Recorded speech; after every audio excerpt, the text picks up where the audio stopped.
quand même, moi, sur le plan politique, je pense qu'il y a un point très très important qui n'a pas été mentionné jusqu'à présent. C'est le fait que j'ai l'impression que le Maroc a la main aujourd'hui. Complètement. C'est-à-dire que c'est le Maroc qui dicte si, en effet, vous venez, mais la condition et impose ces conditions. Et là, on voit un changement quand même radical où ce pays, aujourd'hui, s'est assumé en tant que puissance économique, politique, diplomatique, qui a un rôle à jouer et qui impose ces conditions à d'autres, comme la France. Et moi, j'y vois là, en fait... Si vous ne mettez pas un peu d'affectif avec le Maroc, vous n'y arriverez pas. Vous êtes en face de la monarchie la plus ancienne du monde avec celle du Japon. Ne vous comportez pas comme avec des diplomates. Bonsoir à toutes et à tous. Heureux de vous retrouver pour une nouvelle semaine de Sens Public. On est ensemble du lundi au jeudi à 18h et 22h pour donner du sens à l'actualité grâce à nos experts et aux journalistes de la rédaction de Public Sénat. Avec au sommaire de ce 28 octobre la visite d'État d'Emmanuel Macron au Maroc. Elle met fin à des années de brouille, parfois même de clash entre le président français et le roi Mohamed VI. Sahara occidental, immigration, relations économiques. Les enjeux d'un rapprochement sont nombreux, on les décortique juste après ces titres. Avec Hélène Conway-Mouret, bonsoir. Bienvenue, vous êtes sénatrice socialiste représentant les Français établis hors de France et vice-présidente du groupe d'amitié France-Maroc et également vice-présidente de la commission des affaires étrangères. Niagale Bagayoko, bonsoir et bienvenue. Vous êtes enseignante à Sciences Po, présidente de l'African Security Network. Michael Darmon, bonsoir. Bienvenue sur ce plateau. Vous êtes journaliste, réalisateur avec Yves Deray qu'on a bombardé ministre de l'Intérieur par une erreur de synthé dans notre sujet, mais je crois que nos téléspectateurs l'avaient bien compris. Yves Deray, qui est journaliste et qui a co-réalisé ce documentaire avec vous, Le parcours d'un roi, le Maroc de Mohamed VI. Mathieu Croissando, bonsoir Mathieu, heureux de vous retrouver, éditorialiste politique. Cette visite d'État, on va en voir les premières images, Emmanuel Macron. Parlementaire de compenser, nous avons continué le dialogue avec nos amis marocains, mais on voit bien que dans tous les domaines, ça n'allait plus. Il était temps, en effet, de relancer la machine et de faire en sorte qu'il y ait en effet cette visite d'État, puisque le président est accompagné de nombreux ministres, donc l'idée est en effet d'afficher cette entente cordiale avec signature d'accords et ainsi de suite. Donc moi je pense que c'est une bonne chose que cette visite ait lieu en effet. Et on va détailler évidemment chapitre par chapitre les différents enjeux de cette visite, Niagale Bagayoko, mais il y a effectivement une délégation impressionnante, notamment de patrons français. Est-ce que pour vous les enjeux économiques sont presque plus importants que le reste ? Alors côté français, sans doute. Côté marocain, j'en doute. Parce que en réalité, la visite est perçue comme très politique, c'est-à-dire comme la reconnaissance effective, après la déclaration qui a été faite, de ce qu'on appelle au Maroc les provinces du Sud, et non pas le Sahara occidental, qui sont désormais placées très effectivement au cœur de la diplomatie marocaine. La plupart des sujets désormais de relations internationales sont évalués côté marocain à l'aune de cette question absolument fondamentale. Donc je pense qu'il y a beaucoup d'attentes de ce côté-là, tout comme bien entendu sur la question migratoire, parce que là aussi on en parle beaucoup en France, mais les perceptions sont sans doute différentes côté marocain. Voilà, on a balayé nos 3 chapitres, Sahara occidental, question migratoire et évidemment il m'en manque un, lequel je suis en train d'oublier, et les contrats. Merci beaucoup Elsa Dariola qui est mon deuxième cerveau dans mon oreillette. Michael Darmon, on peut peut-être parler un peu de décorum. La scénographie d'une visite comme celle-là, de ces retrouvailles entre Emmanuel Macron et Mohamed VI, qu'est-ce que ça peut donner ? D'abord, ce sont effectivement des retrouvailles entre les deux dirigeants et non pas entre les deux pays, parce que comme on le sait, comme on l'a vu, effectivement, les relations pendant les années de gel ont continué sur le plan économique, culturel, interpersonnel, ça on l'a bien compris. Donc effectivement c'est important, c'est les retrouvailles entre ces deux dirigeants qui ont des relations assez heurtées et difficiles depuis déjà 6 ans, depuis pratiquement le début. Donc il y aura beaucoup de faste. Alors il y a du faste, et en même temps quand on regarde très finement le protocole justement de ces visites d'État, le format qui a été adopté est celui dit de la petite famille, c'est-à-dire que ce soir il n'y a pas de dîner d'État, le grand dîner d'État en grande tenue c'est demain, mais ce soir c'est un dîner en petit comité, en tête-à-tête avec le roi, ses 2 sœurs et le couple présidentiel. Et ça, c'est une marque de proximité. Nicolas Sarkozy, quand il avait fait sa visite en 2008, il me semble, avait eu droit au même format qui envoie un message de proximité, qui n'est pas encore la grande proximité, parce que la vraie proximité eût été que le roi organise aussi une rencontre dans une province, dans un de ses autres palais dans le pays. Là, on reste à Rabat, et effectivement, parce que l'enjeu est très politique. Les Marocains attendent encore de voir. Hein. Ils ont quand même eu ce qu'on appelle dans le jargon diplomatique, c'est une visite avec paiement pour de premier acompte. C'est-à-dire c'était la lettre qui a été produite le 30 juillet par le président de la République. Et puis maintenant, ils attendent de voir effectivement comment ça va se mettre en place. Et la profusion d'ailleurs de la délégation et notamment du monde économique est faite un peu pour quelque part, je dirais pas faire diversion, mais pour un peu masquer l'enjeu extrêmement politique qui n'est pas encore totalement stabilisé. Ouais, sur le on y revient. Juste puisqu'on est dans le décorum, de mémoire, je crois que la précédente visite d'Emmanuel Macron, il était venu sans son épouse.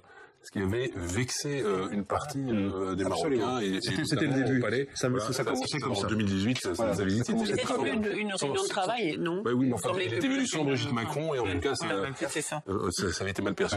Le Maroc, c'est une monarchie évidemment très ancienne qui requiert une diplomatie adaptée. C'est ce que dit le sénateur Roger Karoutchi, qui est vice-président lui aussi du groupe d'amitié France-Maroc. Vous l'avez rencontré pour votre documentaire. Extrait. On a dit combien de fois aux gouvernants, à l'Élysée, si vous ne mettez pas un peu d'affectif avec le Maroc, vous n'y arriverez pas. Vous êtes en face de la monarchie la plus ancienne du monde avec celle du Japon. Ne vous comportez pas comme avec des diplomates.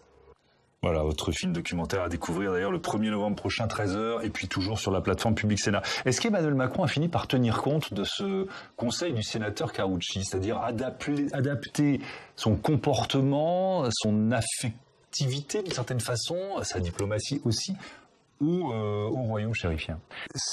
Alors, on comprend bien qu'il y a peut-être une opportunité liée à la faiblesse de l'Algérie, mais un risque aussi à la marginaliser à ce point. Oui, bien sûr. Mais je voudrais revenir sur le dernier point parce que non, ça n'avait pas échappé à la diplomatie et pour aller très souvent au Maroc parce que nous avons énormément de Français résidant sur place, il suffit d'aller à la chambre de commerce de Casablanca, franco-marocaine, pour voir combien il y a ces opportunités avec un Maroc définitivement tourné vers le sud et la possibilité de partenariat, et la France est engagée dans des petits projets mais qui montent en puissance avec le temps, justement pour aller en Afrique de l'Ouest où aujourd'hui... T'as bien perçu. Ah oui, absolument. Mais je voudrais vous entendre sur l'Algérie. Parce que là, on a ouvert ce chapitre on va pas y passer tout notre débat, évidemment, mais sur le risque, sur la réaction possible de l'Algérie avec la réaction a déjà été signalée par le rappel de l'ambassadeur d'Algérie en France. Donc ça, c'est le premier signal, on va dire, diplomatique, symbolique, certes, mais important. Et ensuite, moi, je pense que les Algériens sont en effet en attente de savoir si Emmanuel Macron va en effet au-delà d'une simple lettre et aller beaucoup plus loin, et puis ensuite en tirer les conséquences. Mais quand même, moi, sur le plan politique, je pense qu'il y a un point très très important qui n'a pas été mentionné jusqu'à présent, c'est le fait que j'ai l'impression que le Maroc a la main aujourd'hui.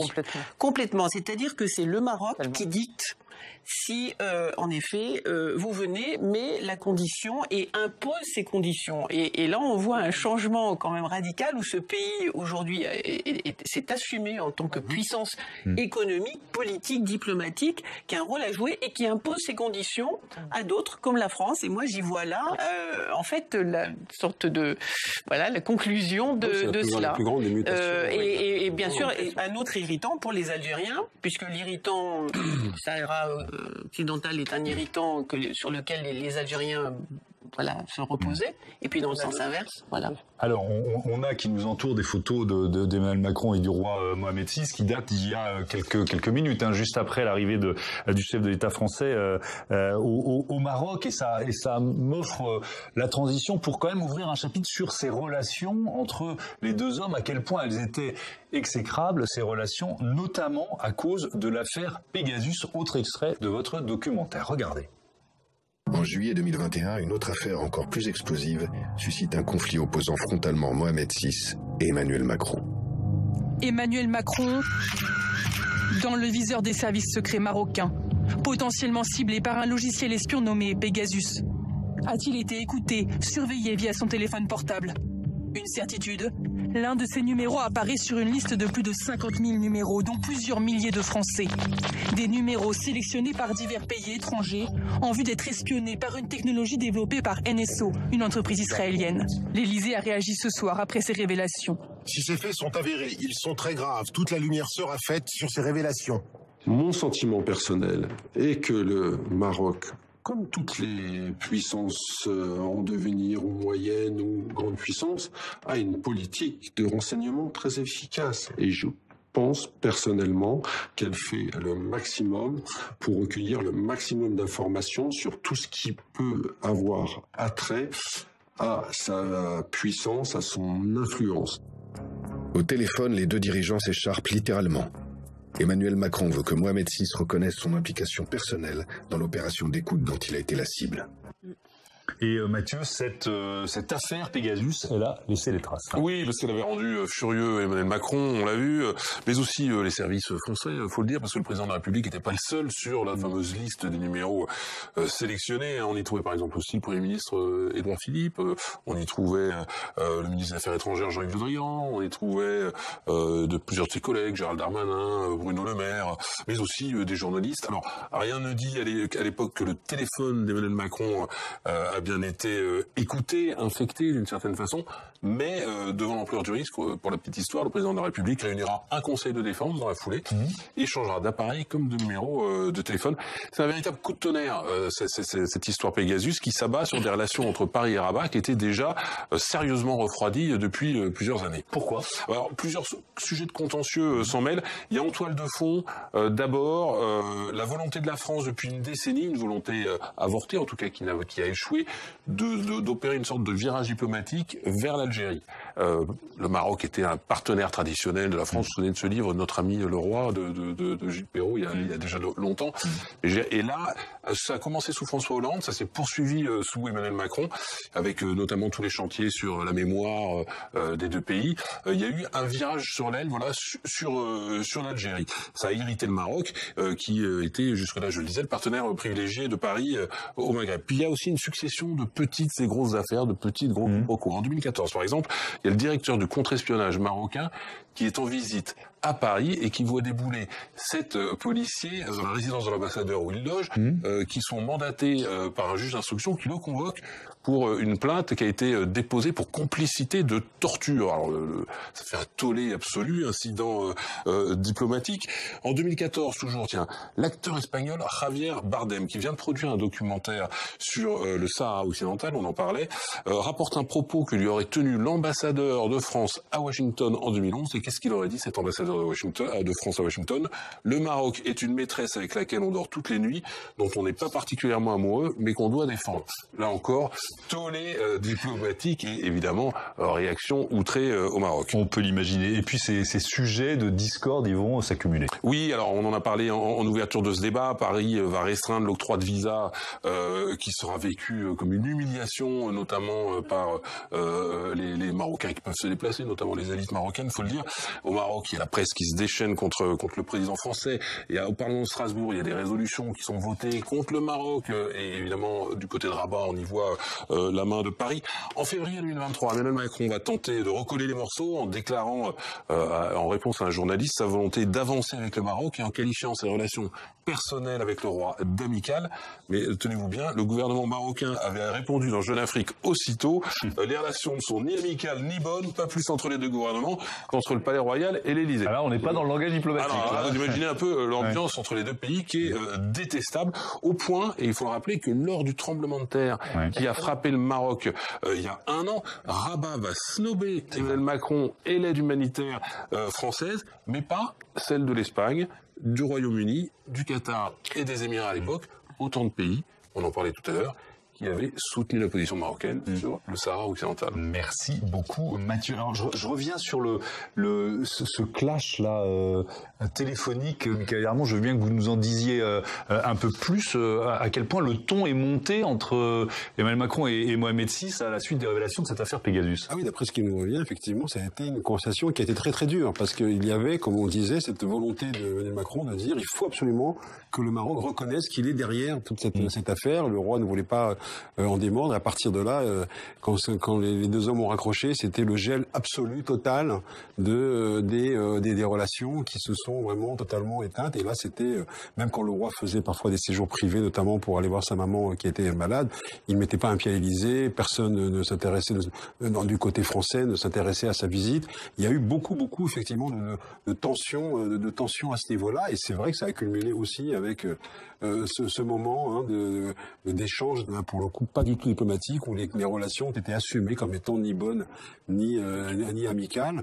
Donc, à partir de ce moment-là, il a fallu remettre quelque chose. Donc, faire repartir la machine. D'un côté, effectivement, comme on l'a vu par la diplomatie de l'affect. Et puis, en coulisses, il y a eu également notamment au moment après le tremblement de terre, un mois après, quand le Maroc fait cet exploit de pouvoir organiser l'Assemblée générale du FMI à Marrakech, à l'endroit même du séisme, eh bien, il y a déjà dans les coulisses, notamment avec Bruno Le Maire à l'époque, des messages, des canaux, des tentatives et des volontés qui s'échangent de renouer les relations. Et c'est vraiment toute une série de petits pas, mais qui attendaient cette lettre d'engagement, comme on va dire, du 30 juillet, et puis ce à quoi maintenant on s'attend à partir de maintenant, on verra bien. Donc juillet 2021, l'affaire Pegasus.